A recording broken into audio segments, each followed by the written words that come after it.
We can hear you, Linda. Oh, great. Thanks. I was getting a message that you couldn't. No, we can hear you. Yeah. Okay. So I am Director of Outpatient Services for Child Psychiatry throughout UR Medicine. So I'm excited to be with you today to talk. I've been here as a hub team member, but to talk a little bit about the cycle of regulation. And just to give a quick example of how things kind of can intensify over the course of a day is this is based on a real situation. Name has been changed. So Kendra is a 15-year-old teen, just began high school, was seen as friendly, kind, and thoughtful, but has been struggling more since her grandmother passed away, who really was her primary caregiver. And she's been complaining of stomach aches, headaches, being tired, and really asking to be taken out of her more challenging courses. She's spending less time with friends and ignoring the group. She has been observed to snap at several of her close friends, and so kids have started kind of leaving her alone. She's been eating lunch more often by herself. And then during English, she refuses to participate and puts her hood up and starts doodling. And several attempts by her teacher to engage her have not been met with success. And finally, her teacher approaches her and takes her drawing pad and tells her that she has to engage. And so she stands up, swears, makes a comment about wanting to die, and storms out of the classroom. So that's a situation. You can go to the next slide, Melissa, where a kid is further triggered and becomes more agitated and gets to the point of acceleration of getting up and leaving the classroom. So the information that I'm going to be sharing today will be familiar to most of you, and we know that. So mainly we're trying to present a framework that you can use yourself, but you can use with other people in your building in terms of teachers, teacher aides, administrators, other people who may be less familiar with the effects of mental health triggers on kids' behavior. So one of the great tools that we often use in districts is an individual crisis management plan. And can you, if it's easy for you to share what that form looks like, Melissa? Yeah, That's give me 1 second. I'll pull it up. And just as a point of reference, we will make these slides available as a slide deck because we found that it can be really helpful to share this cycle of regulation explicitly, the model and the slides in professional development training opportunities. And we've had many mental health professionals incorporate that. Like you guys are often asked to give these trainings. And so to use these types of slides to support. So go for it, Linda. okay, thanks. So I like to show this early in the brief presentation, just so you kind of see what we're heading towards. So the idea is whether you're working with a teacher or a team is to really identify what the current difficulties are that the student is experiencing and what their particular potential triggers are for them. So identifying those, identifying the behaviors that the kid usually engages in when they are engaging in behaviors of concern, what are safety concerns, if any, and then pre-crisis behavioral teaching. What are we going to work with on this child to prevent them moving up the cycle of dysregulation? So then comes the intervention strategies. So what are strategies that work when this particular student is triggered? So as we talked about in our small groups, different things work for different kids. Bree mentioned how humor works for some kids, not for other kids. And then what to do when a child is showing behaviors of concern. So what are the things that you want the team to know about? You want school personnel to know about, and then how to de-escalate, and then what can you do to promote de-escalation. And then again, post-crisis teaching, which may be usually is at a different time. What can we learn basically from the experience in terms of how we can help this child de-escalate quicker? And then we have a section there on emergency contacts. So that is ready to hand in our crisis plan. Do you want to add anything, Melissa, before going back to my slides? Just that this is built off of the Stanley Brown safety plan, which is something that is used in many inpatient or partial or outpatient settings to safety plan. We also though recognize that when you get those safety plans, they don't always apply. Actually, I would say they often don't apply to the school settings because there are coping skills on those that like go to your bedroom or use your cell phone that don't apply to a school setting. And so most schools need to redesign those safety plans. And so this is a template that you could use to redesign the safety plan that also includes school relevant information on it. Yes, that's why I think people have found it so helpful. You can go to the next slide. Um, so as you know, emotional regulation is being able to understand and balance one's emotions, and it really develops over the course of infancy, childhood, and continues to develop through adolescence, and I would say young adulthood as well. And as we know that regulation is not suppression, so we want kids to be able to experience their feelings, but how they express them is what we want them to be able to regulate. Okay, so here is a basic cycle of emotional dysregulation. You can click on the next slide and next image.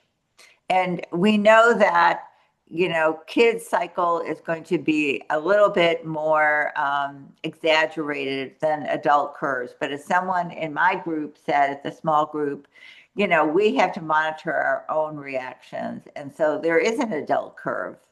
And then we also know that students respond differently. Every student's curve is not going to look the same.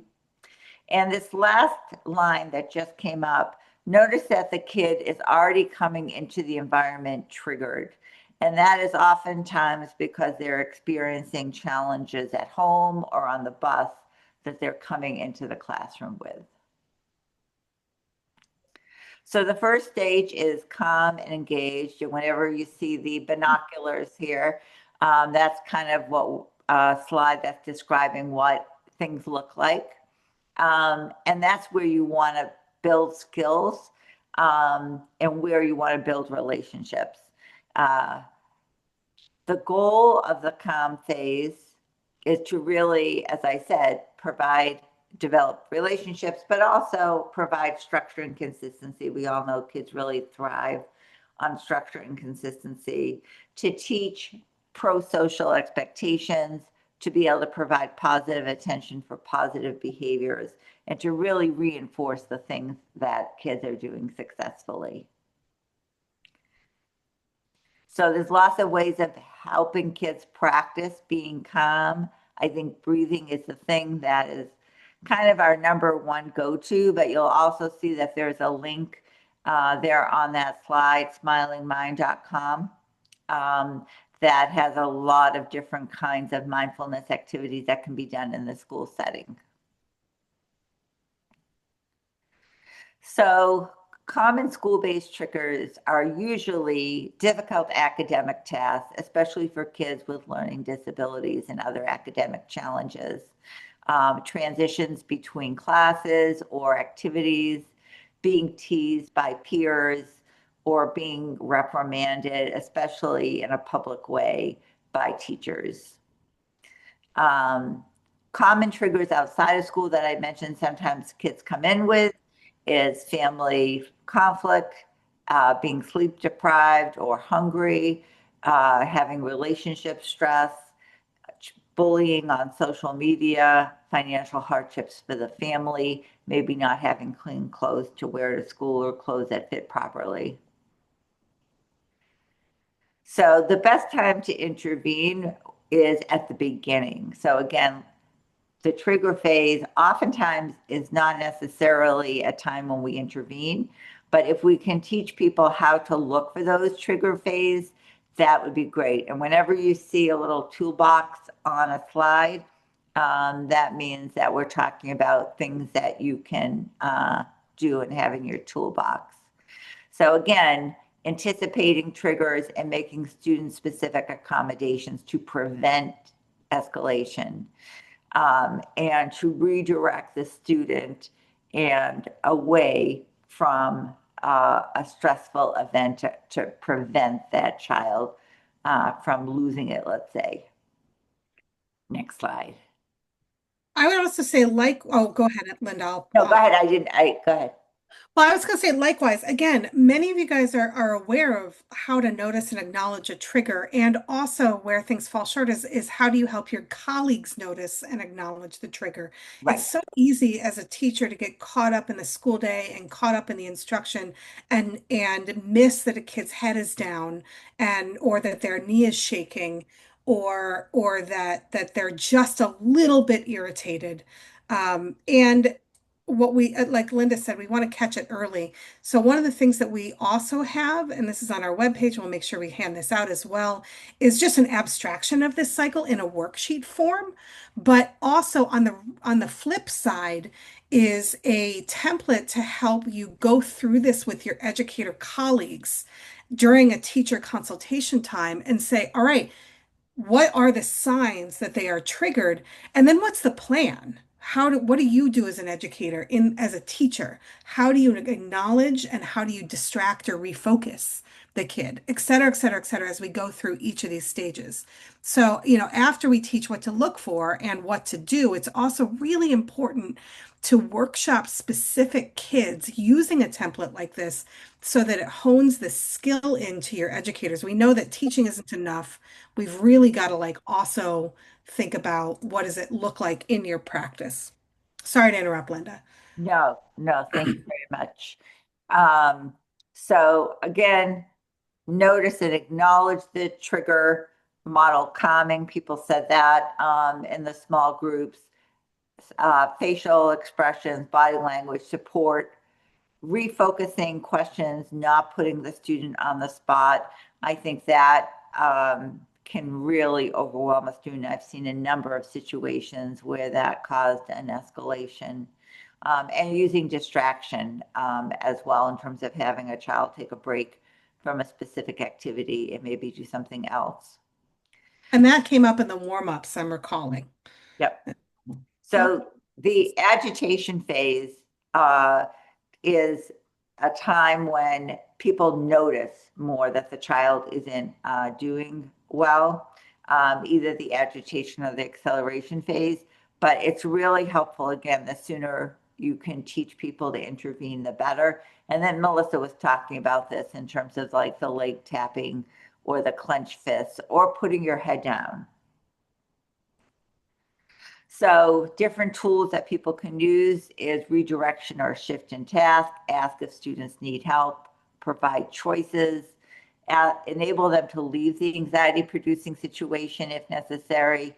Maybe they want to have something that needs to get to the library that you're going to have them move on, take a break and bring that down for you, do you a favor, as a teacher. So again, teaching teachers ways to deal with it rather than doubling down, but really ways of kind of intervening to get the reaction that you want, which is de-escalation, validation of the emotional experience, of course, reflecting the content, acknowledging the emotion, and communicating acceptance.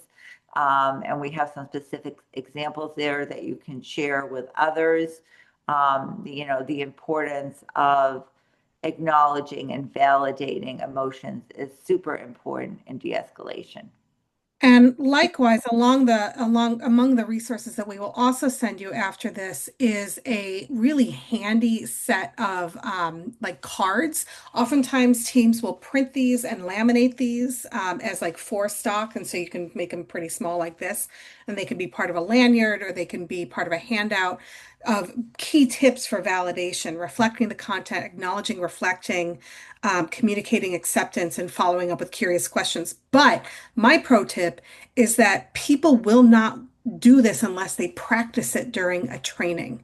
And so part of what you need to really think about as you're training your educators is giving them an example and how they would validate that student at that exact time or using examples from their practice. We'll come back to the de-escalation tips when Linda talks about that. And Linda, we've got about 5 more minutes. It goes fast, I know. I know that's why I'm going a little bit faster, but all right. Acceleration phase is the next phase that we want to look at. Can you just go back? Yeah, that's perfect. Thank you. And this is when people become more overt in their dysregulation and more disruptive. And as I said before, oftentimes people don't notice it until kids are at this point. I'll just say in terms of the previous stage of agitation and putting one's head down, a lot of people can take that as a challenge versus seeing it as a sign of distress. So I think sometimes having one of those crisis plans is so helpful because it can reinterpret some of those behaviors like breaking a pencil or putting your head down or walking in the back of the classroom or something. So it's important that people you help people understand different ways it may look. Okay, thanks, Melissa. So interventions for acceleration, again, acknowledging feelings, offering a strategy, identifying what the student could do to be cooling off. So like go get a drink of water, take 5 deep breaths with me, and giving the student time to respond. I think sometimes when people don't respond immediately, that people often see that as being obstructive or not responsive. But a lot of kids, especially our students with learning disabilities or emotional distress, do need time to respond. And then providing reinforcement after a child does begin to respond. Usually at that stage, choices are too overwhelming and kids will sometimes ramp up if they're threatened with consequences. And don't take the bait is something that we talk a lot about with parents as well as teachers and other people in the education system in terms of not taking things too personally or getting into power struggles with a kid. The peak phase is usually the shortest phase, and it's usually when people are into property destruction or physical aggression.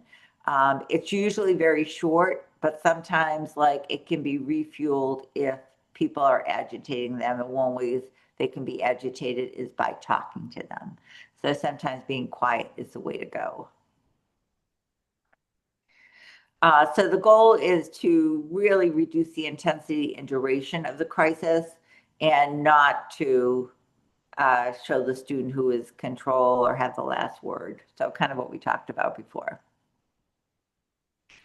And then interventions for the peak phase is just, really kind of understanding what your school policies are about this. That's super important. Not all schools respond to these situations in the same way. But basically, you also want to decide if you need to deal with it behaviorally or it can wait till later. If you need to reprimand or correct a student, doing that privately if humanly possible. And basically, what I said before, to be quiet, you can expand it to no look, no talk, no touch, in terms of really giving the child some space and not being a trigger. You want to pay attention to the environment, and this came out before, not invade the student's space. And as much as possible, be aware of exits, having other students not involve themselves, maybe having the other students go to the library. Okay, next slide. And again, it was mentioned before, paying attention to your own behavior and demeanor, calm, cool, and composed. And then the de-escalation phase, the real goal is to keep it going.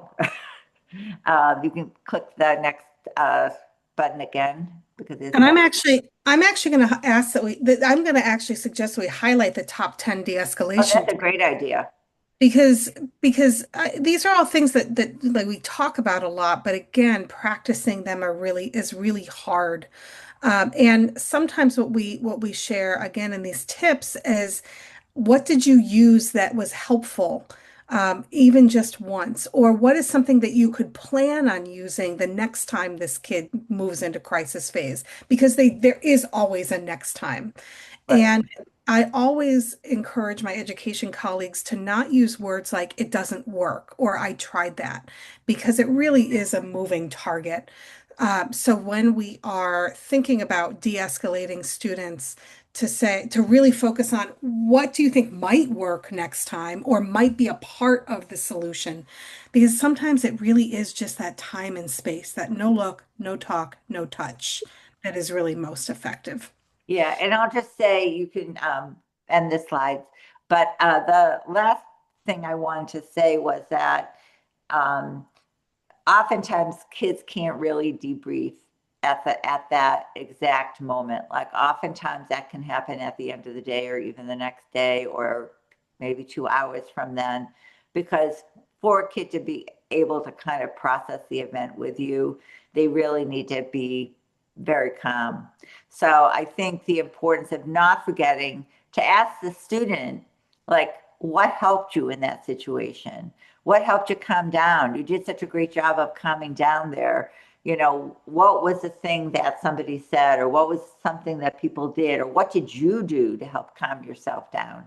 So, not forgetting to really take that opportunity to learn from the student and have the student learn from themselves, because we all know if the answer comes from them, it's much more likely to be followed than if it comes from somebody else.